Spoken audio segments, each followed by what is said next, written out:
यहाँ एक भोली भाली बूढ़ी अम्मा वेंडिंग मशीन से बिस्कुट खरीदने जा रही हैं। अम्मा ने सिक्का डाला लेकिन बिस्कुट फंस गया। चाहे जितना पीट लें, बिस्कुट नीचे गिरने का नाम नहीं ले रहा। गुस्साई अम्मा ने अपनी पुश्तैनी ताकत लगाई और एक जबरदस्त धक्का मारा। खुद तो चकरा गई, लेकिन बिस्कुट नीचे गिर गया। बिस्कुट लेकर अम्मा बेंच पर बैठी, खुश होकर पहला बिस्कुट खाया। स्वाद भी वैसा ही था जैसा सोचा था।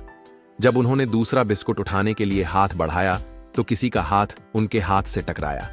वो एक हेडफोन पहने लड़का था जिसने उनका बिस्कुट उठा लिया। अम्मा हैरानी से लड़के को देख रही थीं, लेकिन लड़का बेफिक्र होकर गाना सुनता रहा। अम्मा नाराज होकर बिस्कुट अपने पास रख लेती हैं, लेकिन लड़का सीधे उनके पास से बिस्कुट उठाकर खा लेता है और उनके चेहरे पर लगे बिस्कुट के टुकड़े हटाता है। अम्मा गुस्से में बेंच पर खड़ी होकर लड़के को डांटने लगती हैं, पर लड़का हेडफोन में होने की वजह से कुछ नहीं सुन पाता। तभी लड़का आखिरी बिस्कुट उठाता है। अम्मा उसे रोकने की कोशिश करती हैं, लेकिन वह लड़के से नहीं जीत पाती।